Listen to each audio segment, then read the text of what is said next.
Hello friends, welcome to First Chapter Friday. My name is Eva, I'm one of the librarians here at the Alameda Free Library, and today I have a book that reads kind of like an old-fashioned fairy tale.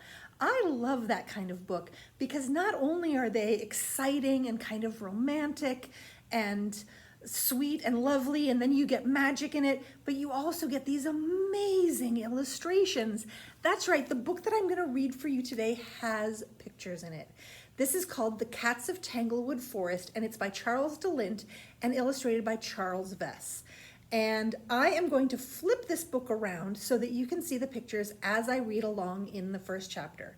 Okay, hang on while I do that.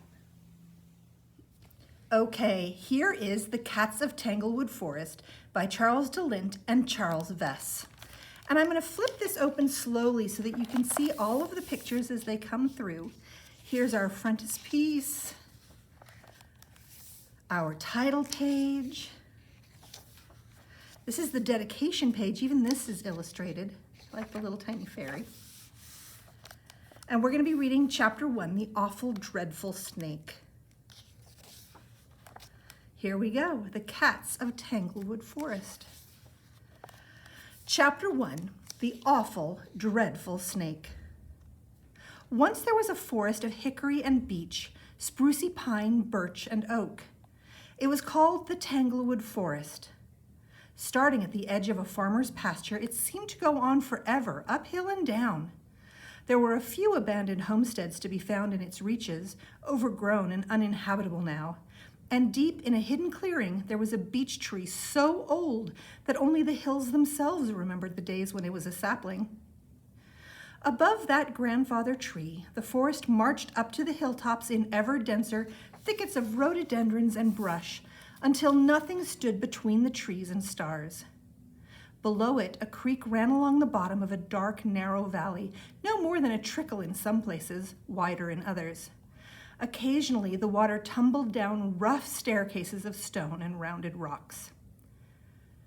On a quiet day, when the wind was still, the creek could be heard all the way up to where the old beech stood. Under its branches, cats would come to dream and be dreamed. Black cats and calicos, white cats and marmalade ones too. Sometimes they exchanged gossip or told stories about Lil Pater, the trickster cat. More often, they lay in a drowsy circle around the fat trunk of the ancient beech that spread its boughs above them.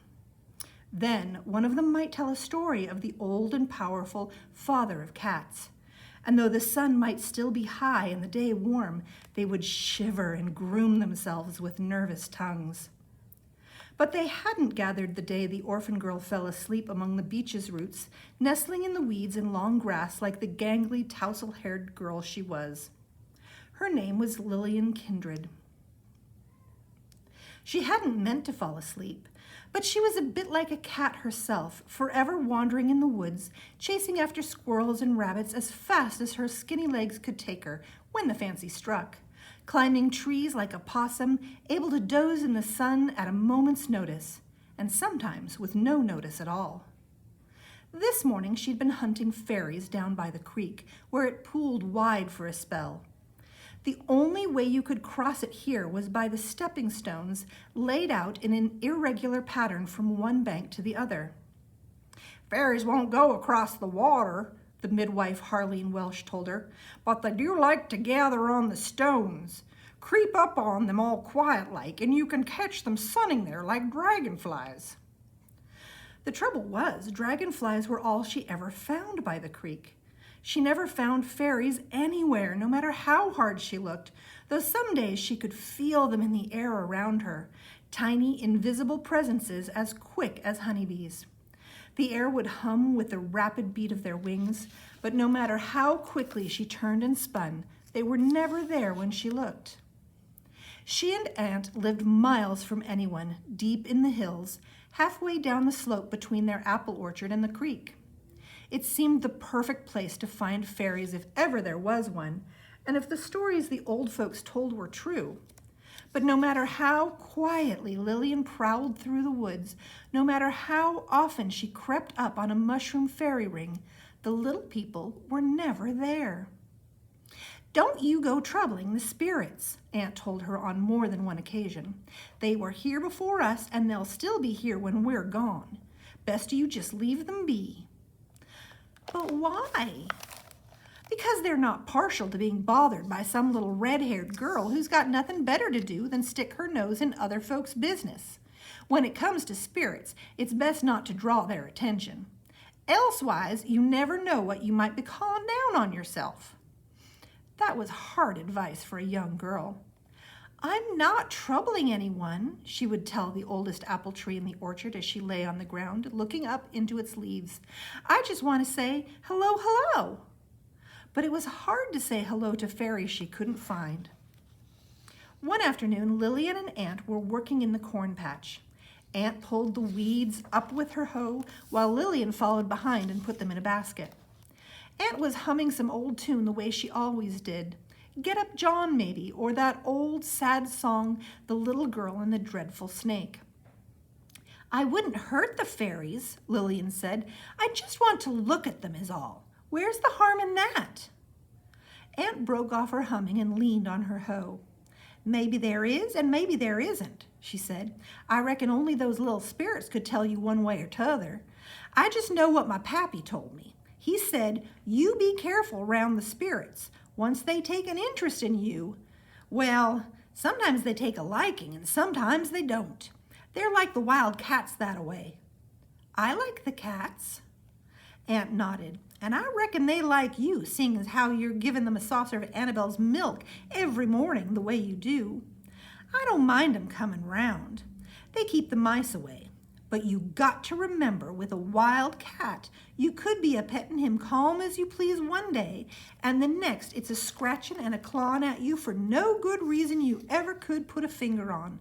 There's no accounting for them. No, sir. That's what the spirits are like, girl. Folks like you and me, we can't predict what they'll do. Maybe the fairies would like me the way the cats do. Aunt smiled and went back to her hoeing. I heard tell, she said as she worked in the dirt, that they're kin of a kind, the way a squirrel and a rat are kin, them both being rodents. Pappy said everything living in the deep woods has got a bit of magic in it, but cats'll have more'n most. You ask the preacher and he'll tell you it's because they all got a bit of the devil in 'em. Lillian shook dirt from the weeds and dropped them in her basket. She liked it when Aunt talked about fairies and such. Most times she only told Lillian about the practical things to do with running the farm. Have you ever seen a spirit? She asked Aunt. That earned her another smile. Live in these hills long enough, and sooner or later you'll have seen pretty much everything. Your Uncle Ulysses used to tease me something fierce, but I hold to this day that one time I saw Lil Pater crossing the bottom of the field. He was walking on his hind legs just like a little man, with a floppy hat on his head, big black boots on his feet, and a bag hanging on a stick he had slung over his shoulder. And following on behind him was a line of cats of every size and color. What did you do? I didn't do anything. I just stood there with my eyes big as saucers, staring and staring until the woods swallowed them all up like they'd never been there. She laughed, which is what Ulysses said was the case. But I'll tell you, I didn't see a cat around this farm for 2 weeks after. And when they come back, they were slinking around like they'd spent the time they were gone doing nothing but drinking moonshine and dancing. And every time they had to move, it made them ache something fierce. Aunt went back to humming, and Lillian tried to imagine what she would have done if she'd been the one to see Lil Pater. The next morning, she did her chores just like every morning. She fed the chickens, throwing an extra handful of grain into the grass for the sparrows and other small birds that waited for the promise of her bounty in the branches of the wild rose bushes that grew nearby. She milked Annabelle, their one cow, and set out a saucer for the stray cats that would come out of the forest while she put the cow out to pasture and brought the milk in to Aunt. After a breakfast of biscuits and honeyed tea, she weeded the vegetable patch. If Aunt didn't have any other chores for her, she was done with her lessons. The rest of the day was hers to do what she wanted. She set off on a ramble, running up the hill to leave a piece of one of her breakfast biscuits under the boughs of the apple tree man. That's what Aunt called the oldest apple tree in their orchard gone wild. He stood near the very top of the hill, overlooking the meadow dotted with wildflowers and beehives and the other apple trees. "Why do you call him that?" Lillian had asked the first time she'd heard his name. "Is there a real man living in the tree?" He'd be a gnarled, twisty sort of man, she thought, to live in that old twisty tree. She probably daydreamed as much about him as she did fairies, especially when she was lying under his branches. Sometimes when she dozed there, she imagined she could hear a distant voice telling stories that she never remembered when she woke. "I don't know the why or where of it," Aunt replied, "but that's what we've always called the oldest apple tree. Only we didn't leave food out for him like you do." She shook her head. "You're just feeding the raccoons and squirrels." Lillian didn't think so, not at all. There was an apple tree man just like there were fairies and magic cats. He was shy, that was all, private. But one day all the spirits of the Tanglewood Forest would know that she meant them no harm, and they would come to her and they'd all be friends. With her chores done, breakfast finished, and the apple tree man fed, she went down into the hollow. She wandered upstream from the stepping stones to where the creek tumbled down a staircase of rocks, enjoying the change of temperature on her arms when she walked from sunlight into shadow and then out again. By the waterfall, she balanced on the slick rocks and lichen, poking at the shiny pebbles underwater with a stick until she felt the weight of someone's attention upon her. Looking up, she found herself face to face with a handsome white-tailed deer. He stood on the edge of a tangle of rhododendrons, with the sprucey pine and yellow birch rising up the hillside behind him. Deer were almost as good as fairies, so far as Lillian was concerned. "Hello, hello, you," she said. When he turned and bolted, she ran in pursuit, not to catch him, not to scare him, just for the fun of seeing how fast they both could run. They ran uphill and down. They ran through thickets of hickory and yellow birch, across sudden meadows where the grass and weeds slapped against their legs, up rock-strewn slopes, dusty with moss and ferns, and back down into the hollow where the creek ran with them. They ran and ran, the deer bounding gracefully, Lillian scrambling and leaping, but no less quick for that. Sometimes she could almost touch him. Sometimes all she could see of him was the flash of a white tail. But when he saw that she was falling behind, he would pretend to catch his own breath, only to bolt away again as she drew near. They ran through familiar fields and meadows and deep into parts of the forest where Lillian had never been before. The trees were older here, and the thickets sometimes so dense that she had to wriggle under the ones that the deer bounded over so gracefully. That was how she finally found herself lying under that grandfather beech tree in its hidden clearing. The deer had gone his own way, while she collapsed in a tangle of limbs in the tall grass and fell asleep. And that was where the snake bit her. It was an awful, dreadful snake, like in that old song Aunt sometimes sang. Lillian never even knew it was there under the tree with her until it struck. The snake had been sleeping when Lillian curled up in the grass, all coiled up only inches from her foot. Dreaming, Lillian moved a leg suddenly, kicking at a milkweed head in her dream, which in turn disturbed the snake's own drowsy nap. The bright pain from its first strike woke her, but by then it was already too late. It struck a second time, a third. She tried to rise, to call Aunt for help, but the venom stole her strength and dropped her back onto the ground, shivering and cold. She knew she was dying, just like the little girl in the song. The fog of pain already lay too thick for her to see the cats come out of the long grass. Some of them she would have known because they came to visit her in the morning. Others were strangers, cats no one saw, that lived so deep in the forest, but they too knew of the skinny, half-wild girl who fed their cousins. The one Lillian called Big Orange, almost the size of a bobcat with the russet fur of a fox, was in the lead. He pounced on the snake and bit off its head. Snap! Just like that. Black Nessie batted the head away with a quick swipe of her paw. Two of the kittens jumped on the snake's thrashing body, growling and clawing and biting, but it was already in its death throes and couldn't harm anyone else. The other cats gathered in their circle, only this time, instead of calling up cat dreams, they had a dying girl in the middle of them. Lillian wasn't aware of any of this. She was falling up into a bright tunnel of light, which was an odd experience because she had never fallen up before. She hadn't even known it was possible. She wasn't scared now or even in pain. She just wished the voices she heard would stop talking because they were holding her back. They wouldn't let her fall all the way up into the tunnel of light. "We have to save her." "We can't, it's too late." Unless we change her into something that isn't dying." "But Father said we must never again."